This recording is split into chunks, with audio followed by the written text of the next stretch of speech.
이 코로나 역사를 보면은 코비드19로 시작을 해서 그 다음에 이제 델타 변이 바이러스로 발전했다가 또 오미크론 바이러스로 발전했고, 그 다음에 또 몇 주 전부터는 이제 스텔스 오미크론이라는 또 새로운 변이 바이러스로 지금 유럽에서는 지금 재유행의 조짐을 보이고 있죠. 이런 어려운 시기에 한 주간 동안 우리 성도님들 건강하게 버텨주셔서 감사를 드립니다. 무엇보다 스스로 조심하는 것도 있지만은 시편 91편 4절에 보면은 하나님께서 손방패가 되어서 보호해 주신다라는 이 말씀을 또 의지하고 겸손한 마음으로 또 예배당과 그리고 또 정해져 있는 예배 자리에서 또 예배에 참석한 모든 성도님들을 진심으로 사랑하고 또 축복합니다.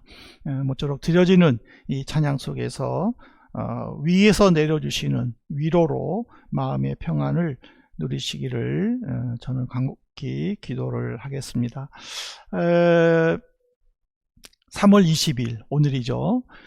원래 계획대로 한다면은 이 연방 총리와 그리고 각 주 16개 주 지사들이 함께 모여 회의하면서 위드 코로나를 선포하고, 그리고 또 코로나 이전의 생활은 아니지만은 대부분의 그 규제들을 해제할 것이라는 기대감을 가지고 사실 저도 말씀을 준비했습니다. 그런데 금요일 날 저녁에 브레멘추 같은 경우에는 4월 2일까지 연장할 것이다라는 그 발표를 듣고 급하게 말씀을 준비를 다시 해야만 됐었습니다. 이미 주보에는 다른 본문이 나와 있죠. 그러니까 원래 제가 그 본문으로 말씀을 준비했는데 금요일 저녁에 그 부테눈 비넨 그 뉴스를 듣고 고민하기 시작을 했다가 금요일 밤에 저희들이 9시에 청년들하고 이 말씀 나눔을 시간을 갖는데 그때 이제 밤에 마음에 이제 확정을 했습니다. 말씀을 다시 준비해야 되겠다. 이렇게 수정하려고 했는데 수정 자체가 안 돼서 다시 준비해야 되겠다라고 생각을 하다가 갑자기 잠자는데요. 저는 잘 모르는 노래예요. 송골매의 세상만사라는 노래가 확 떠오르더라고요. 정영 이사님은 아신다고 고개를 끄덕끄덕 하신. 저는 송골매 그 세상만사 노래는 몰라요. 그래서 급하게 일어나 가지고 인터넷을 봤더니 그 가사에 세상 모든 일들이 되다가도 안 되고 세상살이 다 그런 거 아니요. 모든 일이 뜻대로 되겠소만 그런대로 한 세상 이력으로 살아가오라는 그 노래입니다. 이 인간은 비록 계획대로 되지 않지만 어떤 현상들이 거쳐서 과거에 거쳐서 지금 이 현재 상태까지 영향을 준다는 의미가 바로 이력이에요. 그러니까 그 이력 통해서 우리가 지금까지 이렇게 살아왔는데 너무 안달하지 말고 그냥 지금까지 그래 왔듯이 그렇게 그냥 삽시다 라는 그런 의미이죠. 설교를 다시 준비해야 되겠다라고 이제 다 잡고 준비를 하는데 참 이 세상에는 두 개의 눈이 있겠구나라는 생각이 들었습니다. 첫 번째는 굉장히 낙관적이고 그리고 긍정적인 생각입니다. 모든 걸 긍정적으로 바라보는 거죠. 계획하고 준비하고 또 나름대로 이때가 가장 좋겠다라고 생각했지만 그 준비하고 계획했던 일들이 진행되지 않고 예상치 못한 상황 속에 전면적으로 수정해야 할 때 그 속에 무슨 뜻이 있을 거야, 아니면 내가 미처 생각하지 못한 또 다른 방법들이 있을 거야, 이렇게 생각을 하면서 이렇게 현실에 맞춰 나가는 여유로운 반응이 바로 이 긍정적인 생각도 낙천적인 성격이라고 말할 수가 있겠죠. 그러나 다른 한편으로는 비관적으로 또 부정적으로 바라보는 것이 있죠. 왜 나는 이렇게 항상 이렇게 준비하고 또 계획한 대로 진행되지 않는 거야? 부정 타서 그런가? 무슨 구판이라도 벌려야 되나? 뭐 이렇게 반응을 한다면 그거는 좀 부정적이고 비관적으로 바라보지 않는가. 그러니까 이런 삶은 온유하지 못하고 싸움닭처럼 또 거칠고, 그래서 다른 사람들과 항상 이렇게 부딪히면서 살지 않나. 그래서 제가 이제 막 지금 어저께 이걸 급하게 만드는 바람에 완전히 숙지를 못해서 제가 계속 이 원고를 보고 하는데, 저도 이 준비한 것을 완전히 바꾸고 새롭게 설교를 준비해야 된다는 그것이 참 옛날 같으면은 막 짜증났을 거예요. 도대체 나는 왜 하는 짓마다 이럴까, 막 이렇게. 그런데 어제는 참 감사하게도 그런 생각이 안 들고, 그래서 세상만사 가사를 또 보니까 이런 것들이 있더라고요. 이 한 세상 산다는 것은 생각하기 달렸는데 무얼 그리 안타깝게 고개 숙여 앉아 있나. 그냥 생각하면 되는데 안 되면 옛날 거 가지고 할 수도 있고, 그렇게 생각하면은 마음이 편하고 그냥 그 한 세상 살아갈 것 같은데, 또 이거를 또 내가 왜 이렇게 애를 써서 준비해 놨는데 못 쓰나고 부정적으로 생각한다면은 막 짜증이 나고, 그냥 오늘 예배 뭐 될 대로 되라, 막 그런 식으로 배째라라는 식으로 그렇게 반응을 하겠죠. 그래서 갑자기 청년들하고 이렇게 말씀을 나누다가 한 청년이, 왜 예수님은 베드로에게는 너가 나를 배반할 거다 라고 분명하게 말씀을 하면서 가룟 유다의 배반에 대해서는 전혀 이름을 밝히지 않고 간접적으로 누군가가 나를 배반할 건데 나와 함께 그릇에 손 넣은 사람이 배반할 것이다 라고 왜 이렇게 간접적으로 이야기했을까를 묵상을 하면서 갑자기 이 세상만사와 매칭이 되면서, 그래서 내가 생각하기 달렸는데 라는 제목으로 급하게 말씀을 정했습니다. 베드로에게는 직접적으로 이야기하고 가룟 유다에게는 간접적으로 이야기한 그 다양한 의견들이 있겠죠. 근데 제 나름대로는 하나님께서 주신 지혜 속에서 자료들을 가지고 준비하면서 저는 두 가지를 한번 생각을 해봤습니다. 첫 번째가 뭐냐면 생각 자체예요. 생각. 땡킨. 마태복음 여러분 26장 14절에 보십시오. 그때의 12 중에 하나인 가룟 유다라 하는 자가 대제사장들에게 가서 말했어요. 여기에 보면은요, 그때라는 말이 나오고요, 그 다음에 가롯이라는 말이 나오고, 그 다음에 대제사장들이라는 복수가 나와요. 이 세 가지의 단어는요, 이 가룟 유다의 마음을 이해하는 데에 굉장히 중요한 키포인트예요. 첫 번째로 대제사장은 한 사람이에요. 하나님은 아론을 대제사장으로 세우셨어요. 그리고 그 아론의 후손의 장남의 후손들이 대제사장 직분을 이어가도록 명령을 하셨어요. 그리고 이 대제사장은 임기제가 아니에요. 종신직이에요. 민수기서 35장 25절에 보면은 피를 보복하는 자의 손에서 살인자를 건져내어 그가 피하였던 도피성으로 보낼 것이요, 그는 그 거룩한 기름 부음을 받은 대제사장이 죽기까지 거기 거주할지니라. 이거는 이제 도피성에 대한 이야기인데, 어떤 한 성에서 살인 사건이 났어요. 근데 가해자가 아무 의도 없이 그냥 어이없는 실수로 살인을 범한 거예요. 그러면 그 성에 있는 사람, 그 재판관이 그 가해자를 불러서 시시비비를 가리는 거예요.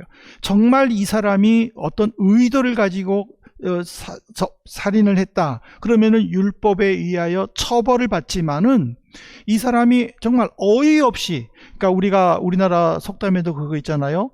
무심코 던진 돌에 개구리가 맞아 죽었다라는 것처럼 정말 어이없이 그 실수로 그냥 사람이 죽은 거예요. 그러면은 이 피해자 가족들이 그 가해자에게 이 피해 복수 똑같이 죽일 거를 걱정을 해서 그 성에 있는 사람들은 도피성으로 그 가해자를 보내는 거예요. 그러면은 그 도피성에 들어간 순간 그 가해자는 자기 마음대로 못 나와요. 대제사장이 죽을 때까지. 그러니까 도피성에서 그 사람은 언젠지는 모르지만은 아무튼간 대제사장이 죽기만을 기다려야 비로소 자기 집에 돌아오게 되는 거예요. 근데 이 대제사장 제도를 구약시대 때는 굉장히 철저히 지켰죠. 그리고 포로시대 이후 다시 유대 땅으로 돌아왔을 때에도 대제사장은 철저히 혼자 종신직으로 지켰어요.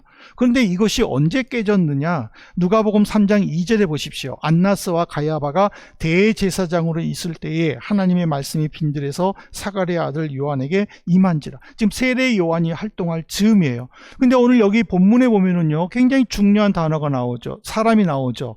안나스와 가야바가 대제사장으로 있을 때라고 그랬어요.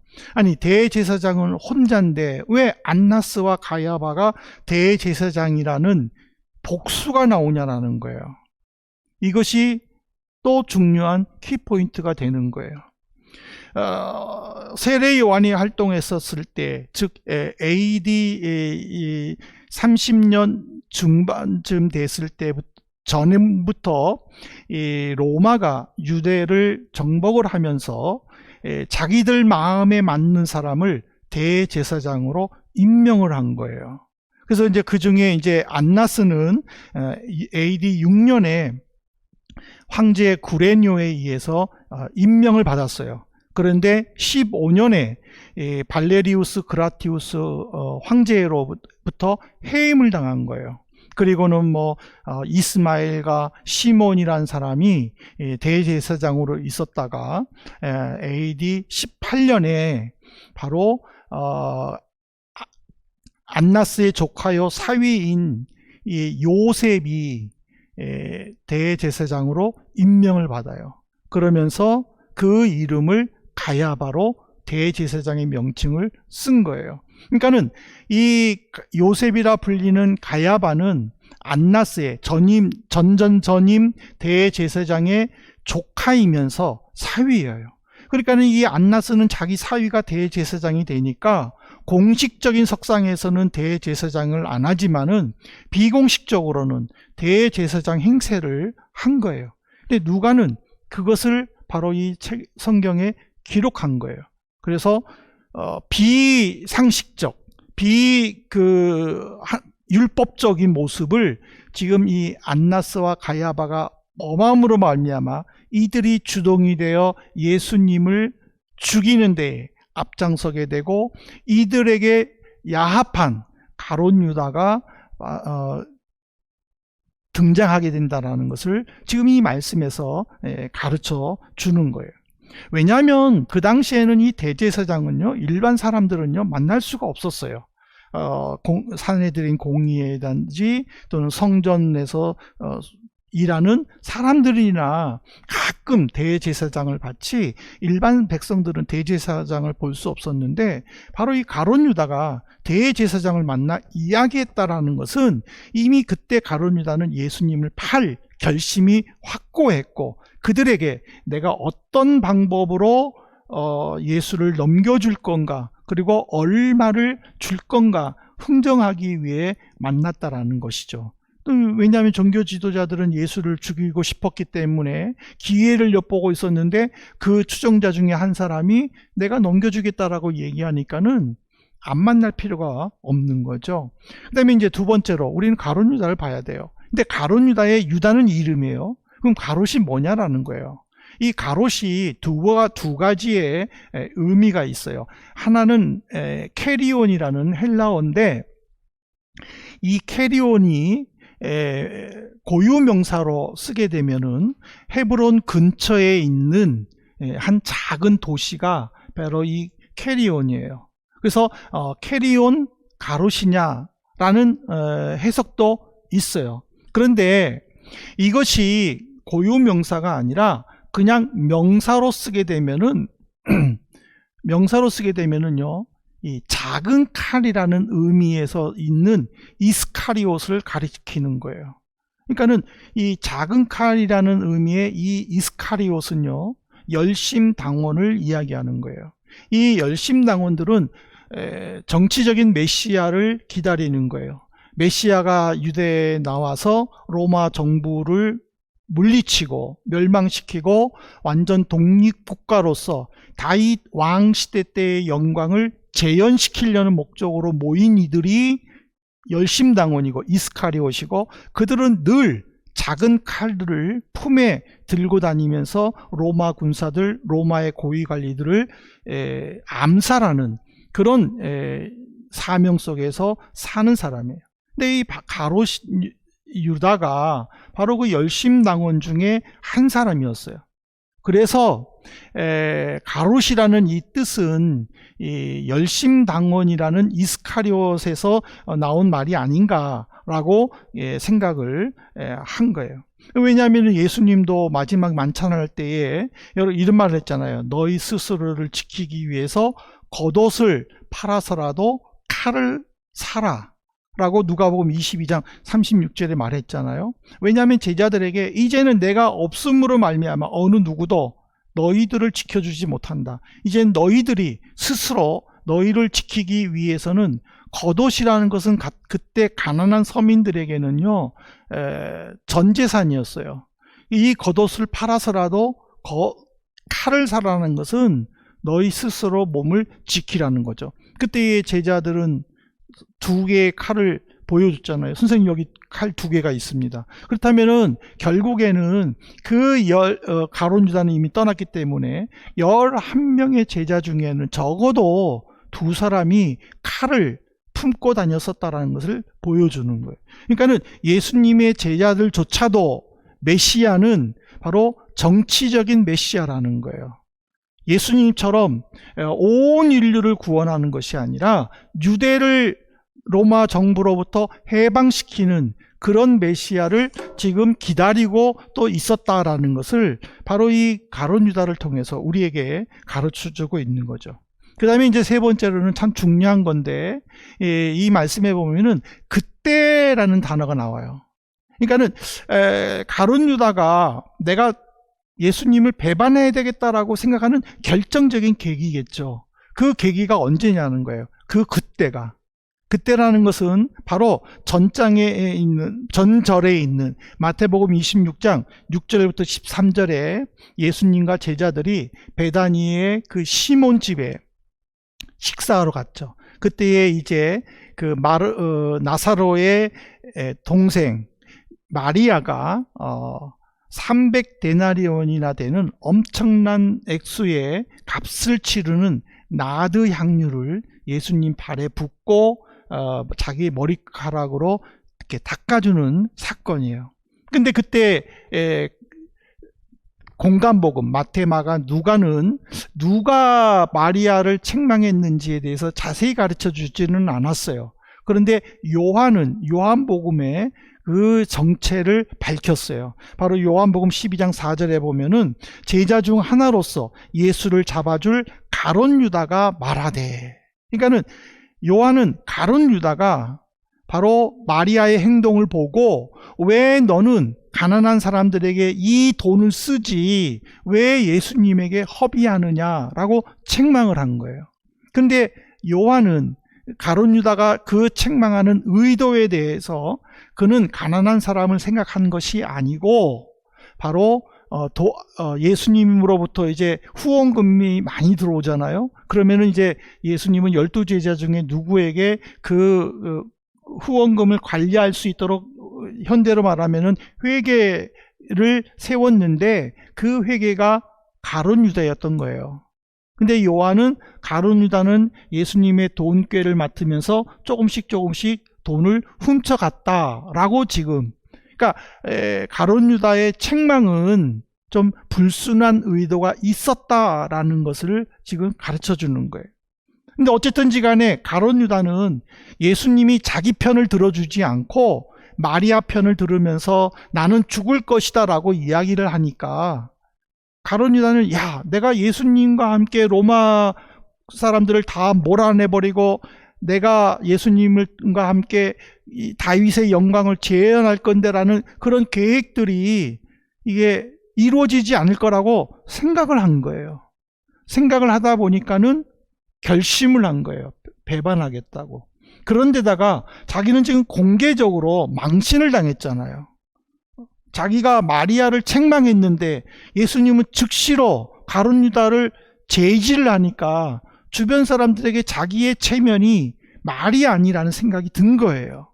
그래서 종교 지도자들에게 예수님을 넘겨주면 예수님은 어려움을 당할 것이라는 것을 알면서도 배반을 했다라는 것은 이성적으로 생각하지 않고 감정적으로 즉흥적으로 생각했다라는 거예요. 그러니까 결국에는 이 생각이 바로 나를 달라지게 할 수도 있는데 그 생각을 긍정적으로 받아들였느냐 부정적으로 받아들였느냐 볼 때에 가룟 유다는 부정적으로 받아들였다는 거예요.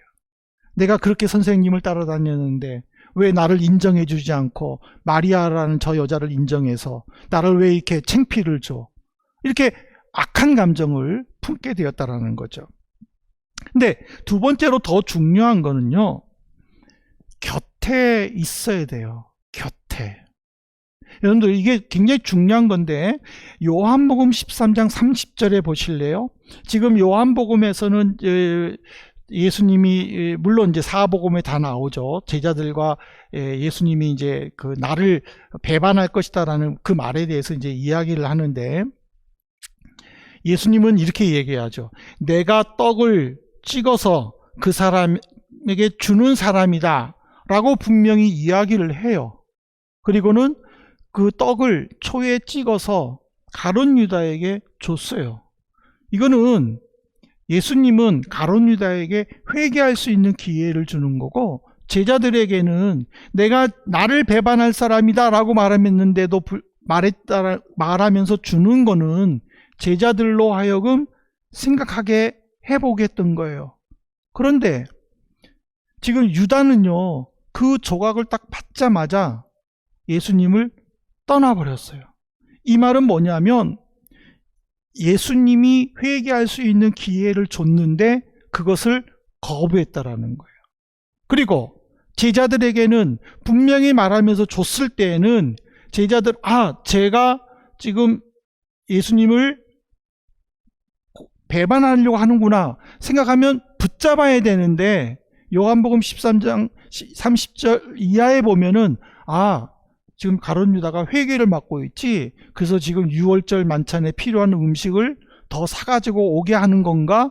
라고 그냥 아무 생각도 하지 않았다라는 거죠.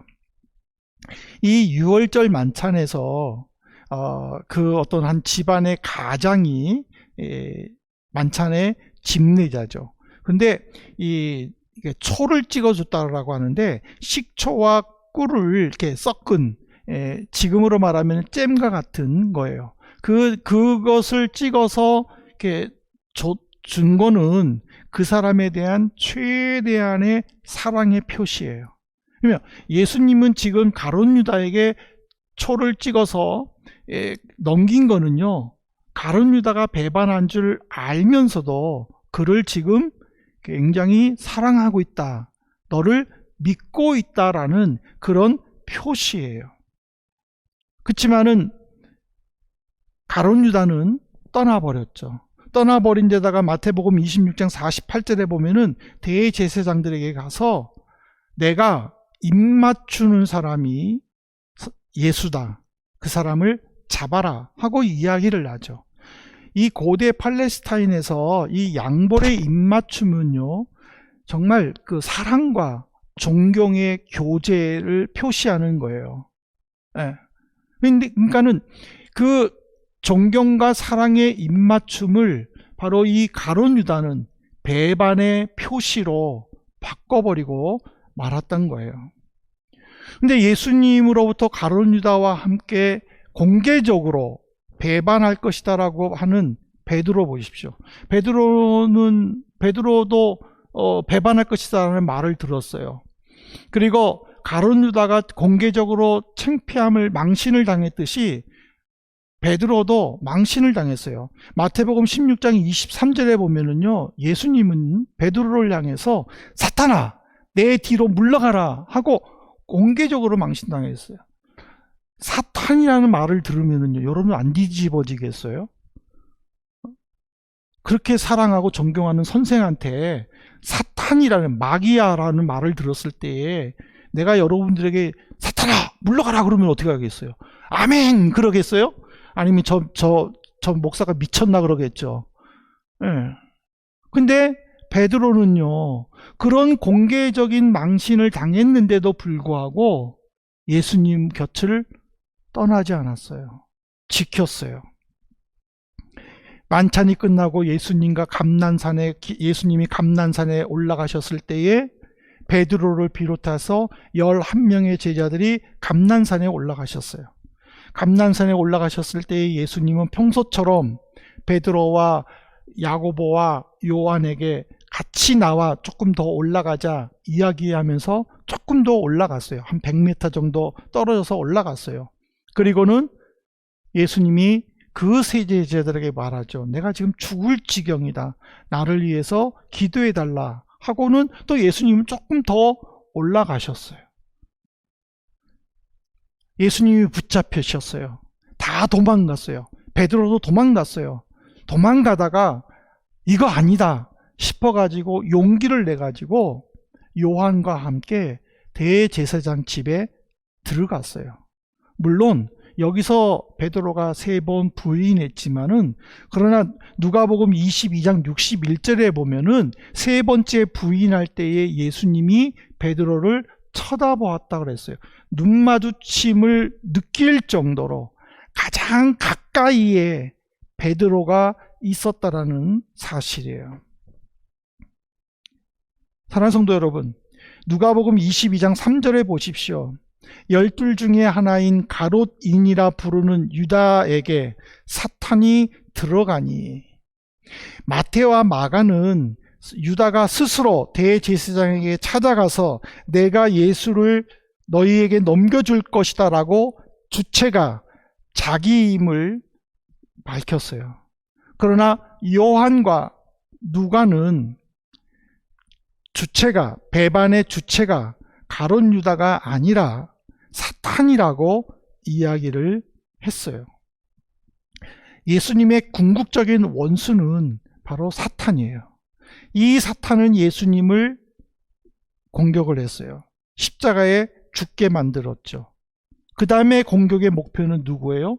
그 예수를 따라다니는 성도들이에요.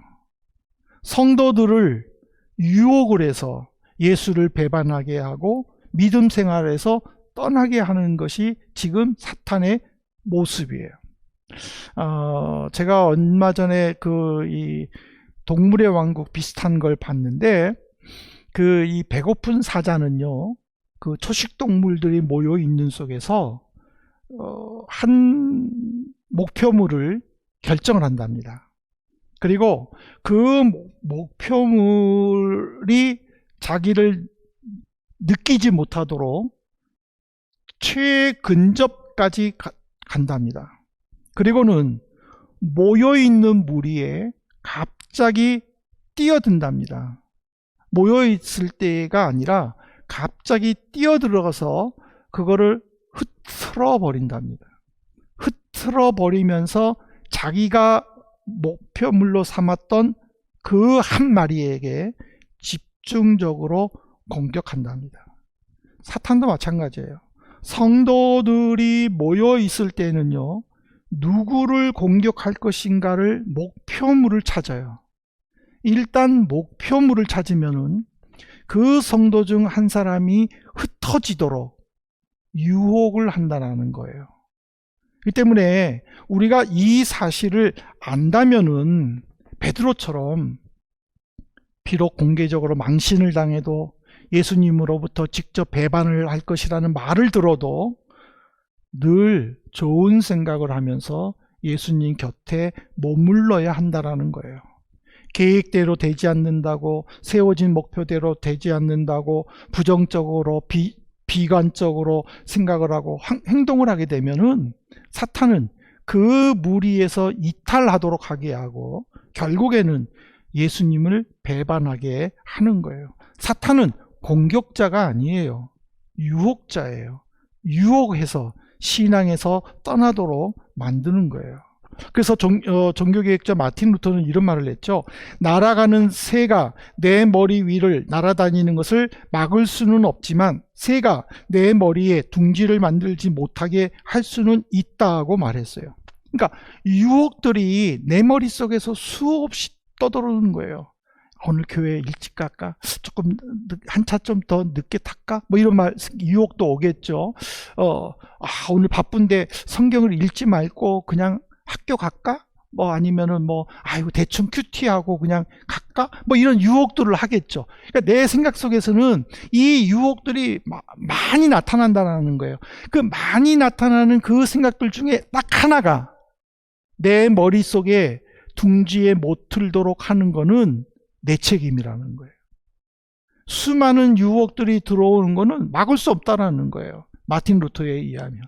그러나 그 수많은 유혹들 중에 하나가 내 마음에 꽂히지 못하도록 만드는 거는 내가 할 일이라는 거예요.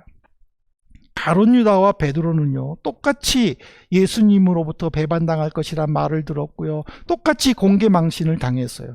그러나 베드로는 끝까지 예수님 곁을 지켰기 때문에 나중에는 눈물을 흘리며 회개하게 되었고, 성령을 받았을 때는 교회 지도자로 세움을 받았어요.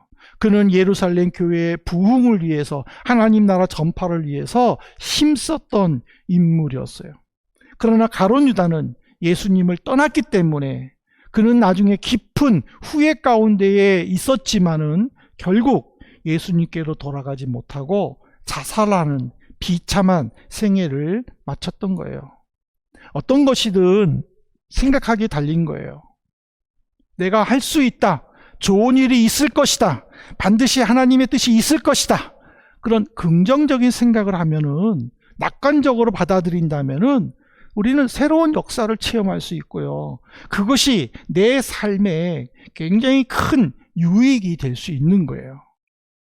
우리 말씀을 듣는 우리 성도님들, 모쪼록 우리는 예수님을 의지하면서 베드로처럼 긍정적이고 좋은 생각, 그리고 낙관적인 그 고백들을 통해서 하나님의 은혜를 체험하실 수 있기를 주님의 이름으로 부탁을 드립니다.